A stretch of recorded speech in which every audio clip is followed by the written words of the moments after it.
everyone, my name is Amber. Welcome and welcome back to my channel, Amber Reads Romance. Today I'm going to be doing the mid-month wrap-up for June.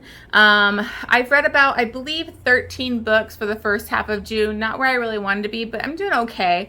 I am not having as great as a month as I had last month, but I've still had some really good reads. Obviously, last month was kind of a rarity for me. I got like multiple 6 stars, which is pretty unheard of. So it's understandable. A current read that I just finished that won't be on this wrap up was a big disappointment for me. So I'm kind of bleh right now and really want to get over that little slump that I was having. I'm about to read an arc, but I'm hoping to start Pam Godwin's Sea of Ruins, so hopefully that'll take me out of my reading slump. But let's just go ahead and dive right into my book, so this isn't too long of a video. I'm going to start out with, I got into a new Mafia author. I read Jagger Cole. Jen from the Book Refuge recommended him during the Mafia Romance Readathon, and she read him for the first time, and she really enjoyed it, so I wanted to read those books. And then he also had an arc coming out for the 3rd book in the series. So I decided I want to pick up the first 2 books in the series so I can prepare for that arc, because I did end up getting it, which was cool. So again, let's just dive right in. The first book that I read was Deviant Hearts by Jagger Cole. This is the Dark Hearts. Sorry, I had to look at my notes. Dark Hearts series. This is book number 1. And I really enjoyed this. It's my first Jagger Cole. He's a male author, which I find like fascinating and much more and a lot enjoyable to like read a male's point of view. It kind of feels more authentic when you read male dialogue in a romance because it's actually coming from a man. But this is a mafia romance. It's going to be an arranged marriage between a Greek mafia and an Irish mafia. So you have Ares. He's the new head of the Greek mafia. And they're kind of at war, a little bit contentious relationships going on, especially with the Greeks. So they don't want, not the Greeks, I'm sorry, the Irish. And they don't want that to continue. So he ends up coming to an agreement with the head of the Greek mafia, Killian, to have an arranged marriage. And so Killian offers up his niece. I believe her name is Nave, but it could be Neve. I think it's Nave, so that's what I'm calling her. And so he offers this arranged marriage between them. Nave does not want anything to do with this. She's kind of hateful towards him because there was this big shootout that happened with their families, and that kind of started things, almost going to war with them because a couple, each side of the families got shot and killed in this like shootout. So she's pretty like irritated, doesn't want anything to do with him. And Killian's her uncle, and I found him super fascinating. He's a total psychopath, kind of crazy. Like these mafia guys are kind of scared of him because he'll like come with a smile and be kind of extra creepy, but he actually does really love Nave and wants to protect her and help her. And so he thinks this is best for her and for the families, and it's kind of her duty. So they end up having this marriage, and at first she tries to like play it off like she wants nothing to do with him, but they have insane chemistry together. And so he kind of like almost like goes after it one night, like to have sex with her, and their sexual chemistry is off the charts. I loved them. She was feisty, ballsy kind of heroine, and Ares was just so dominant and alpha and very protective, touch her and you die kind of hero. And so I really loved it. There is some stuff in her past that she was, part of a really bad situation when she was younger where she was kidnapped. And that's going to come to the forefront again, like previous trauma that she experienced. And that guy may still be in play. So that was really, it made it higher stakes. This was action-packed at the end of the book with what happens with that guy that was after her in the past. And it's high stakes, life or death for her and Ares. And I was just totally invested. I really, couldn't put this book down. The sex was off the charts. The steam was hot. But it had good Mafia storyline that kept you interested. And I really loved them. Like, I really felt their connection. I felt that they had amazing banter and sexual chemistry, and you could actually feel them falling for each other. So I really loved this. I ended up giving it 5 stars, and I would definitely recommend starting with this book. Because this series, you do need to read them in order, I feel like, with the Mafia storyline going on. But I absolutely loved it. Jagger Cole is going to be a new author for me, and so I'm really excited to continue. Okay, sorry if you can hear my AC. It's on. I'm dying of heat in here. My light's on, so it's super hot in San Diego, so I'm sorry, but I had to turn it on so I don't start sweating and looking nasty on camera. Nobody wants to see that. So anyways, the next book that I read was Dismount by Lucia Franco. This is a reread. I listened to this on audiobook. I really enjoyed listening to this series on audiobook. I basically did a reread for like this audiobook tour on Instagram and, you know, on Audible and everything. And I just really loved it. Again, this is still 5 stars for me after the reread. I love it. I love Kova. I love this. I loved reading these books, listening to these books over again, where I already know how amazing Kova is, and I'm not frustrated this time around because I got to really appreciate everything that he was going throughout this series, and I just love him. So, again, still 5 stars. Can't really say much about it because it's the last book of 5 books, and you know, I don't want to give anything away. Just know this is the continuation of Kova and Rhea. It's a coach athlete, taboo, angsty, toxic fucking relationship, and I freaking love it. Okay, so then I read A Lady by Midnight by Tessa Dare. I'm trying to read all those books that they're doing for the Tessa Dare read-along.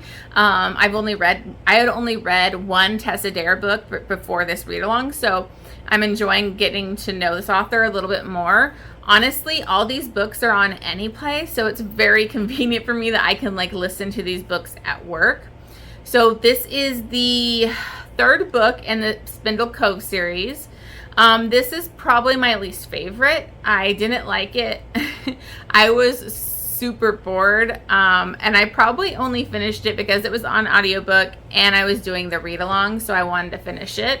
But this is between Samuel Thorne and Kate. Kate basically worked in Spindle Cove. She's like a music teacher, orphan, kind of grew up, you know, kind of like almost a foster care back then kind of home. Didn't know who her family was. And Samuel Thorne is, you know, in Spindle Cove. He was a corporal, and he was kind of grumpy, kind of rude to her. But really, it was because he knew her from his past. Like, they were kids together, and they knew each other.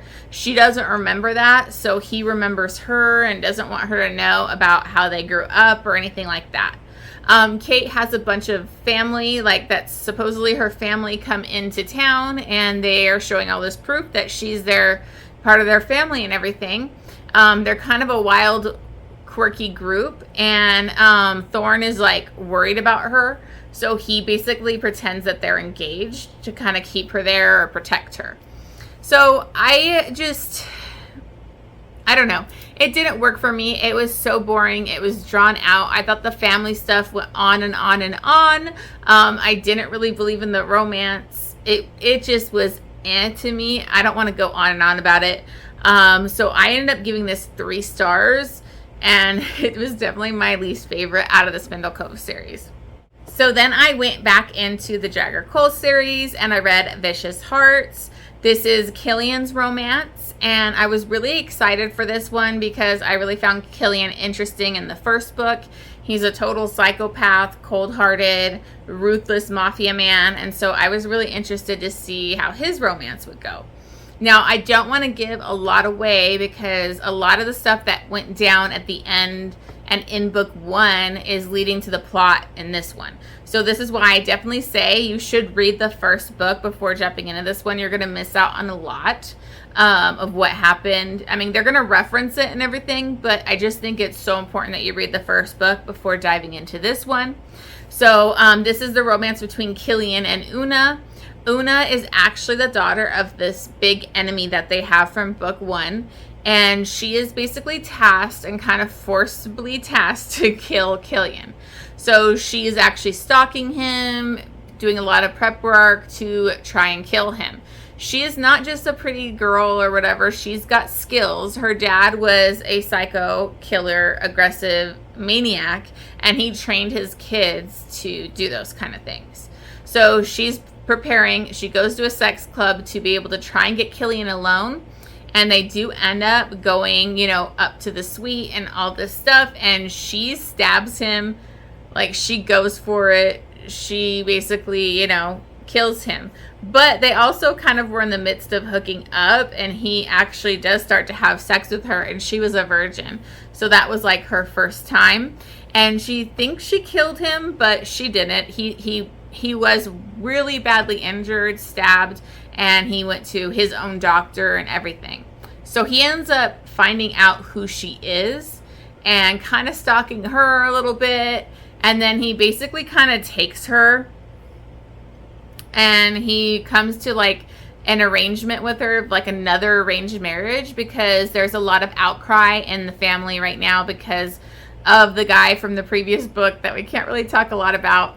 And it was her father. And so he thinks if he has this marriage with her, it'll kind of keep voices quiet.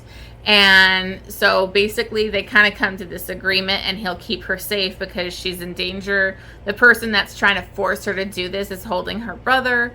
And so it's just interesting. I really liked this. It was a lot darker. Killian is a psychopath. He does a lot of BDSM and like rough sex and all of that. I just thought we didn't really see how they fell in love. Like, it was like just kind of came out of nowhere. It was a lot of dirty, aggressive sex, but I didn't totally feel their like huge connection. So, but I still had a blast reading this. It was a lot of action. The ending is, again, action-packed. A lot of stuff progressing with the Mafia plot. So I really did enjoy it. So I ended up giving this one 4.5 stars. There are trigger warnings for sexual assault, PTSD, abuse, drug addiction, self-harm, CNC, breath play, and knife play. So, I mean, they get down and dirty. They go after it. It's hot, and Killian's ruthless, but he is a way touch her and you die. He's very protective of her. So it's nice to see Killian like kind of fall for somebody. So I really enjoyed it. So then I went right into the third one, which is the arc that I got. And this is for Sinful Hearts. And this is between Hades and Elsa. So Hades is one of the brothers to the hero Ares from the first book. So he's Greek Mafia. And this is his romance with Elsa, who happens to be like their family, kind of a family lawyer. She helps them do certain things, but she's like part of an important firm and doing other stuff. So they kind of want to make her be their like big lawyer, but she's very badass. She's buttoned up, you know, prickly heroine, which I love my prickly heroines. I really do. And she's kind of seemed as like the cold, you know, ice queen. And he's the playboy. He's kind of like a man-ho. At least that's how he comes off. And they kind of have a contentious relationship. They don't really get along. And he basically goes to a sex club all the time. And Elsa has to go over there to like meet with a client. But then they didn't even need her. And this is her plan, was to try and find somebody to lose her virginity, because she's like 26, but she's still a virgin. And she is actually a secret daughter to a Bratva, one of the like higher ranked Bratva Mafia. So it's the Russian Mafia. And she, okay, sorry about that. I was just choking. Okay, so she is actually the secret daughter to the Russian Mafia. He's like not the upper boss, but he's like kind of right below, like one of his right-hand men.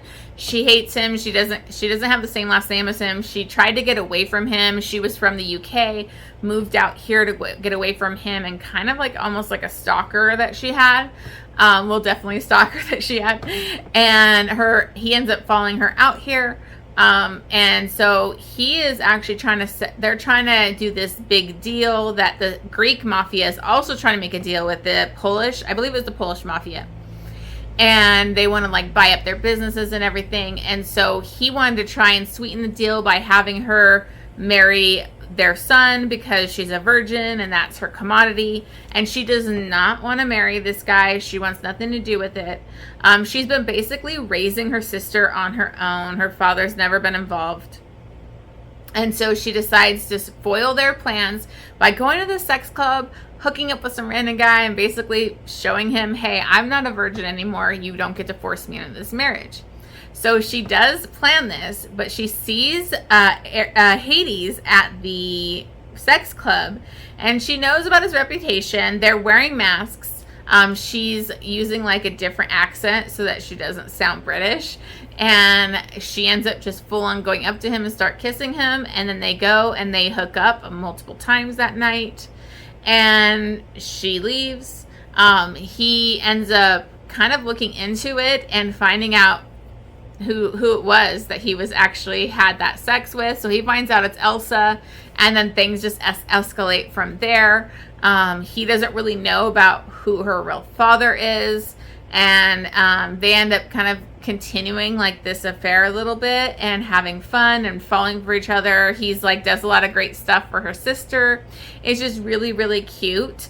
I would have given it 5 stars, but I gave it 4.5 stars because I didn't really like how fast the end wrapped up. It was very slow building to this, and then it was just like really quick, like couple chapters summing it up. Also, I didn't really love Hades' reaction to obviously there's going to be that third act conflict of finding out who she really is, and that he didn't trust her. You know, I mean, there's going to be, I understood it, but I didn't really like the reaction. And I also thought Elsa was dumb because it's like she had so many opportunities to tell him the truth, and she didn't. But I really loved Hades. He was alpha. He'd never been in a relationship before. And there are reasons for that. So you get to see the deeper side to Hades than like what he shows everyone. And Elsa was just so badass, strong heroine. So I really enjoyed this. I gave it 4.5 stars. It's like a 4 on the spice scale. I think all of these were 4 on the spice scale for Jagger Cole. So I really enjoyed reading this series. Okay, and then I went to back to Tessa Dare, and I read Beauty and the Blacksmith. This is actually a novella. This is Spindle Cove 3.5, and I loved this one. It was so amazing. It's a novella, and usually I'm kind of like even if I have a great time, I usually give a novella 4 stars, but this was a 5-star for me. It was just so cute, fun, total cinnamon roll hero. It was sexy. It was just a great time, and I loved it. This is between Aaron and Diana. Diana you'd seen in the previous books because her mom's always trying to get a match for her, try to find her, you know, a man of privilege and all that kind of stuff. And Diana had actually helped Aaron, who is the blacksmith, when this kid had kind of to do an amputation of his leg, and he helped out with that, and so did she. And they basically kind of like were into each other since then. She like breaks things on purpose for him to fix them for her. She's constantly visiting him, and she's just really cute. She has like this big crush on him. And then obviously they come from different classes, and her mom really wants her to land a noble, like a man of nobility, you know. And so I just thought this was super, super cute. Aaron is like a total cinnamon roll and sweet guy, and so it's fun. It was like a fun little novella. Okay, so now on to our buddy read. We read Liars Like Us by J.T. Geissinger for our buddy read this month, and I wasn't a fan of it. I feel bad because I've been hard on our buddy reads. So I'm hoping this next time it's going to be better. We are going to be reading Kay Webster's The Wild and Free. So if you guys want to read that with us, please. It's so fun. I've already read The Wild. I just haven't read Free yet. And Kay Webster is going to be putting out her new book in that series, so we want to kind of prepare for that. I honestly would go to her website if you don't have it and buy it from there, because she'll like autograph them or send little packages if you get multiple. Like I got Wild Hail, like dragonflies and free, like in a package of them. So anyways, we're going to be reading that this next month. So I believe it's on the 9th. I will put up a actual announcement on my Instagram and then on here on YouTube. So anyway, sidetrack. Liars Like Us was a billionaire romance. It was basically like a marriage of convenience. And it wasn't great to me. I love JT Geissinger. I love her Monsters and Queens series. I think it's so amazing. This definitely didn't hit like that. This is between Callum and what was her name? Is it Emery? I think it's Emery. Sorry, I don't really remember. You can tell how much I cared about this book. Okay, so anyways, he's a billionaire. She's a struggling bookshop owner. A big, huge conglomerate, like a Barnes and Nobles kind of store, opens up across the street from her. So it's kind of putting her out of business. She's basically takes her workers that are basically her best friends too out to dinner, to like kind of a goodbye, and let them know she's gonna have to close and, you know, let them go. And Callum supposedly hears this, and then the next day he comes in and offers her to marry him, and he will give her, you know, this allotment of money, and, you know, that way she could save her thing so that he can keep his inheritance. So they end up doing this arranged marriage, and things progress pretty fast. My biggest issues with this was we did not get Callum's POV. I already knew pretty much what he was up to for like the whole book. So I get that JT Geissinger didn't want to do that because she wanted the mystery or whatever. But she could have still had his POV and not given everything away. And also, I already knew it. Like, I guessed it right at the beginning of what he was up to. So if we would have had his POV, I would have been much more invested in him and them as a character. I didn't really believe in their romance or that they were into each other. So that was the biggest problem. The sex was hot. There was good sex scenes, but I didn't care because I didn't care about the freaking characters. He was obsessed with her, wanted to be with her, and she was just kind of like along for the ride. I never felt that she was as into him as he was into her. I didn't. But, you know, it was good writing. It was still like a fun read. It's just like it was missing a lot, especially like his POV. If we would have had his POV and seen his obsession and seen his plans, like it would have made the book way better because we would have seen what was going on. We already knew. But anyways, if you want more info, you can see our buddy read. We did that on Jen from Bookmark by Jen on her channel. But I gave it 3.5 stars. Wasn't a real great hit for me, honestly. But I still do love JT Geissinger. I'll probably give the next book a try and see if it gets better. So then I read another Tessa Dare. I read Any Duchess Will Do. This is book number 4 in the Spindle Cove series, and this was my favorite. This was perfection. It was everything you want in a historical romance. It was funny. It was sweet. It was emotional. It was everything. So in this one, you have Griff and Pauline. Griff was actually like this cad, rake, bad kind of guy in Colin's book, where they end up going to his house of like, you know, debauchery and stuff. And so he's kind of viewed pretty badly from that book. But in this, he totally gets redeemed. I love a redeemed rake or a playboy or whatever. Like, I loved Griff's character. And it opens up so funny because he ends up waking up in a coach thinking, like, where the hell am I? He's with his mother. And it turns out his mother, like, pretty much, like, drugged him almost, like, and took him off in the coach to Spindle Cove because she needs him to settle down and get married. He doesn't want to get married.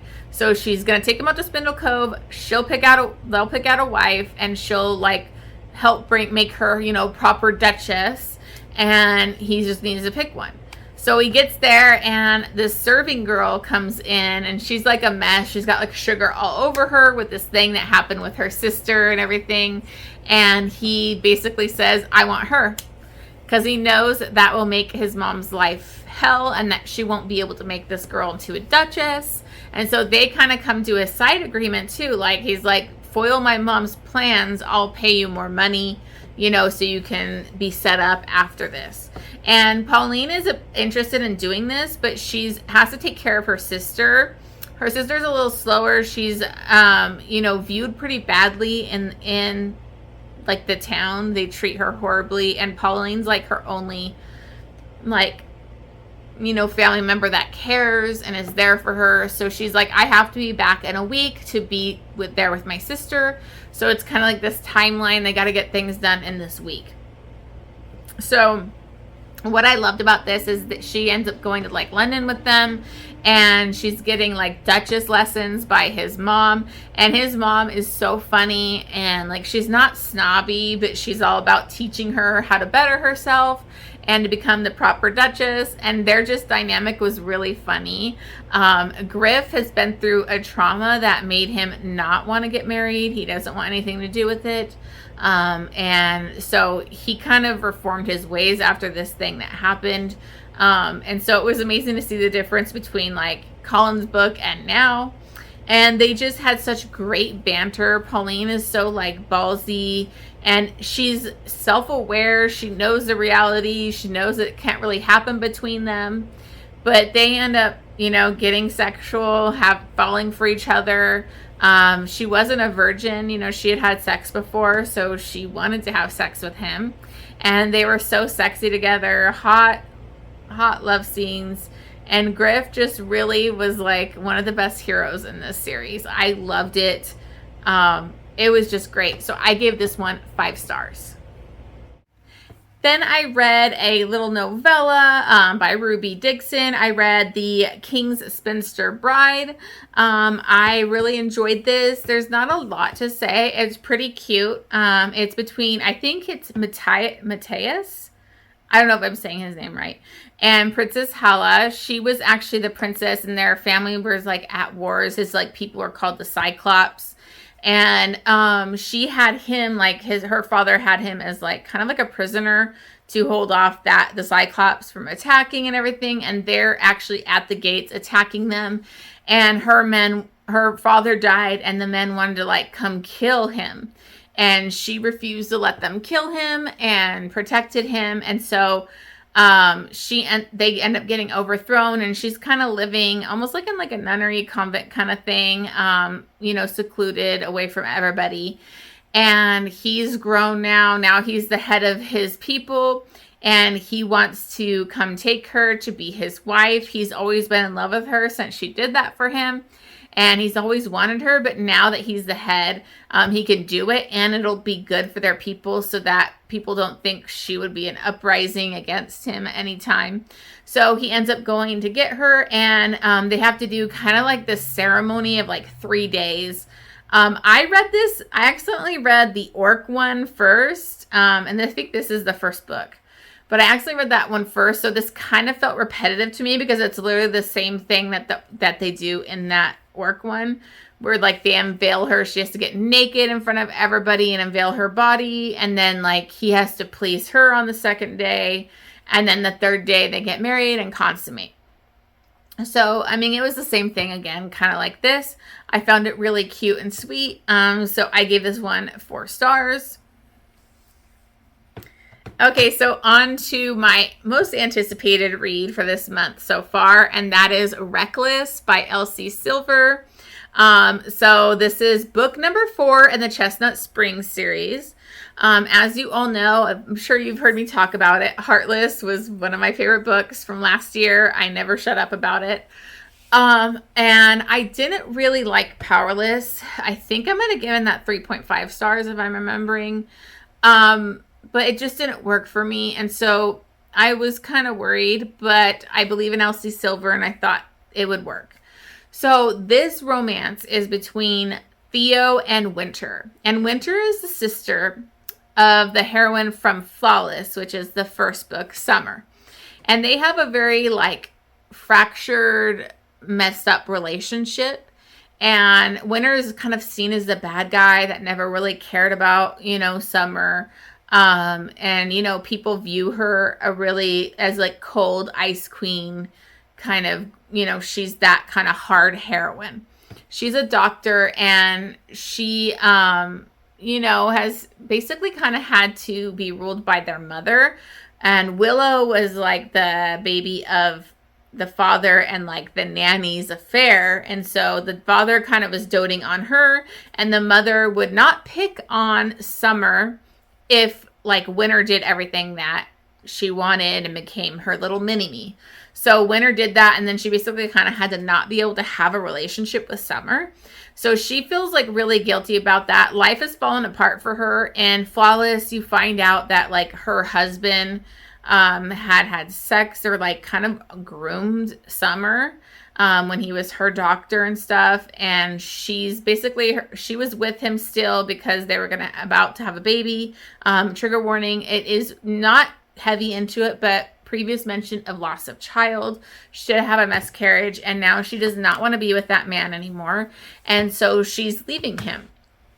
She ends up going up to try and, you know, she's working sometimes out in Chestnut Springs at this hospital out there, and she ends up trying to like mend the fences, like, you know, talk to Summer and try to rebuild their relationship.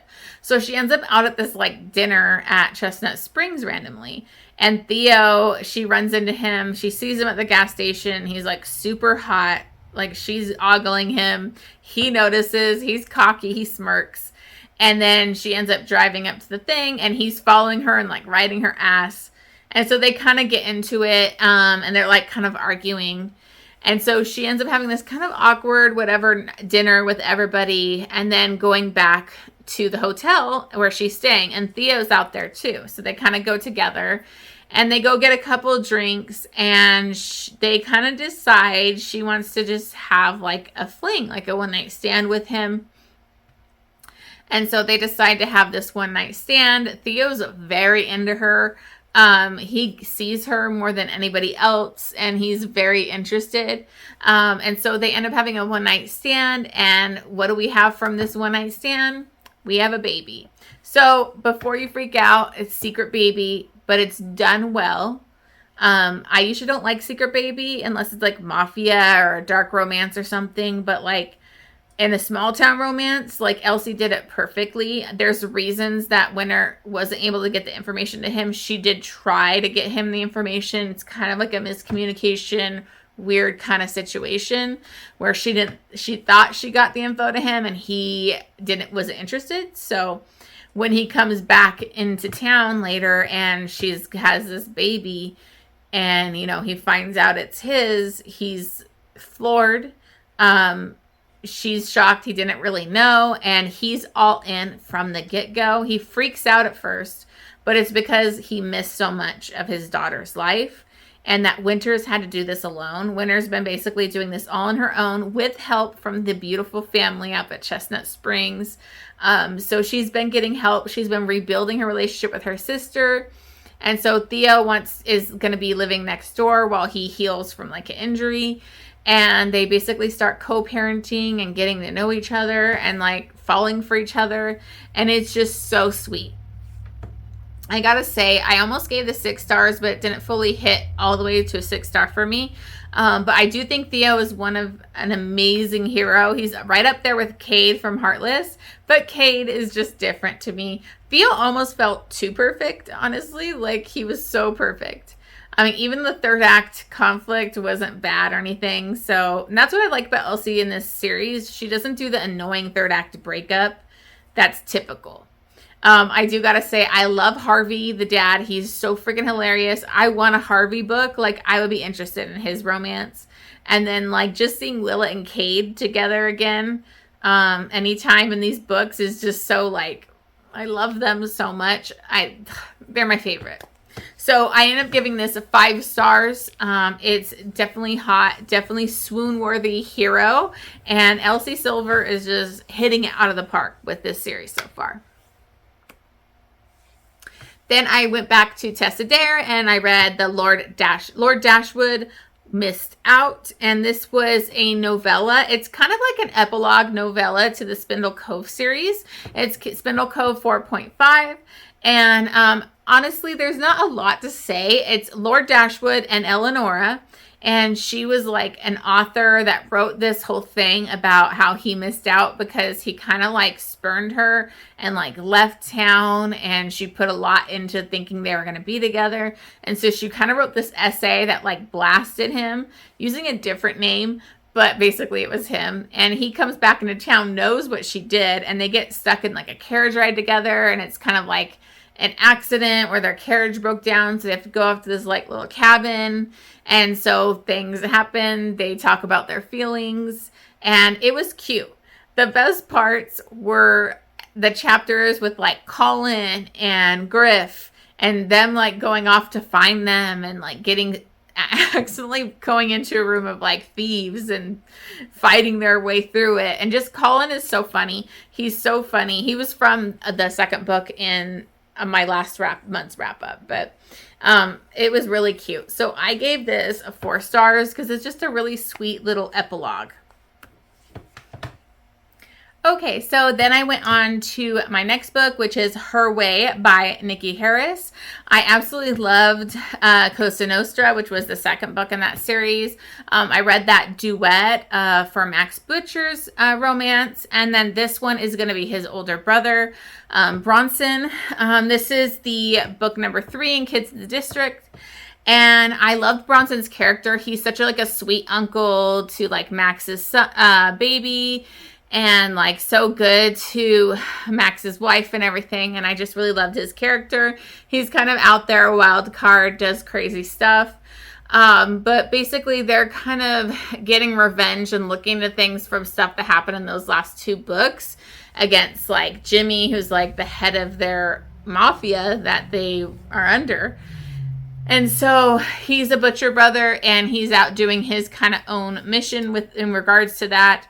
He ends up getting shot and going to the hospital, and he ends up running into his first love, his only love, for when they were I think falling for each other when they were like 14 in high school.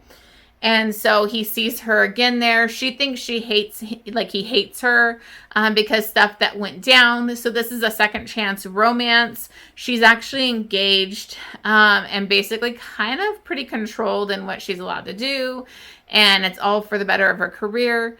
She's kind of stuck with her fiance because he helped like take care of her sister. Her sister got in a bad accident, and so she's brain damaged and needs full-time care.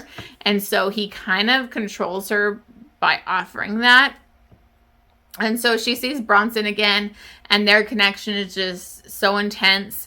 There are flashbacks in this. I just wish there was more, because it was like it wasn't showing them. This is my problem with second chance romance. We get them coming in. We're already told how much they love each other, but I didn't watch it happen. I didn't watch them fall in love. So I don't feel it as much as if I would have read those chapters of them falling in love. It was like their first meeting, and then we're seeing them again later where they've already been together. So again, it's just a disconnect for me. Like, I want to watch them fall in love. And if it's a second chance, maybe watch them fall in love now. I don't know. It's like they were immediately together. This is pretty captive, because she does end up hooking up with him, thinking she's saying goodbye, like having a good sex with him before he has to go back. And he has no intention of ever letting her go. So he basically, like, after they have sex, drugs her and takes her.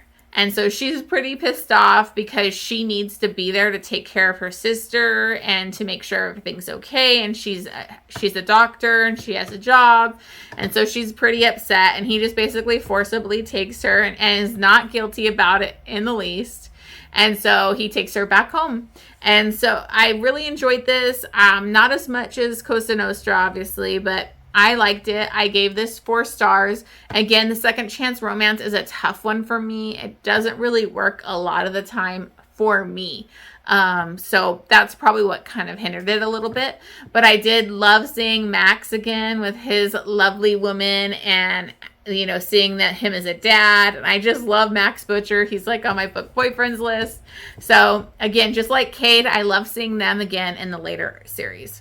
And the last book that I read was On Thin Ice by L.A. Cotton. I've never actually read this author before, but this is a hockey romance. I got the audio arc for this, and I really enjoyed it. It was very fast-paced, you know, good hockey romance. It's a grumpy Sunshine Mason's a little bit more than a grump. He's just kind of an asshole because he's pretty rude to Harper. She's kind of just this bubbly, friendly, you know, wants to be a people pleaser, and, you know, needs kind of their attention and love and stuff. And she just is trying to be nice to Mason. And he basically like rebuffs her multiple times in kind of cruel ways. So the first 30% of this book, I didn't really like him. I found him to be kind of an asshole, and he didn't need to be that rude to her, but he really grew on me because Mason has a lot on his shoulders. His father left his mom and his brother. He has a younger brother that's autistic, and so he feels like he really needs to be there constantly for his brother. They have a really beautiful relationship. He's very sweet to like his younger brother and his mom, and always there for them and very supportive. And Harper ends up volunteering at the place where his brother goes to, like a center or a school, and they really hit it off. And so Mason kind of sees that he misjudged her because he just assumed she's another puck bunny and whatever, and so he was just a total dick to her. And he gets to see that she's more than that. Also, her dad is the new assistant coach, and she is estranged from her father. They have no relationship. Her father is such an asshole, treats her like she doesn't even matter because she wasn't a boy. You know, he's just a total jerk. And so that kind of complicates things, or Mason doesn't want to date the, you know, assistant coach's daughter. But once he sees her for who she really is and they get to know each other, you know, he starts to get all in, and it's really beautiful. It started out where he wanted to just have a one-night stand with her because he wanted to get her out of his system, but we all know how that goes and never works out. So I really liked this. I love Teddy Hamilton narrating it. I can't remember the other narrator's name, but Teddy Hamilton was great as Mason, and I thought it was cute. So I gave this one 4 stars. Oh, and the other thing, that it had great disability or chronic illness rep in this because she does have celiac disease. And so I thought that was really interesting and informative in this book. Plus dealing with the autistic little brother and everything like that. So I thought this book was really enjoyable, 4 stars, and I had a great time. So that is my books for the first half of June. A decent month, but not as good as last month so far. So let's hope this next half gets a little bit better. Again, thank you so much for watching this video. If you could please like and subscribe, and I will see you on the next one.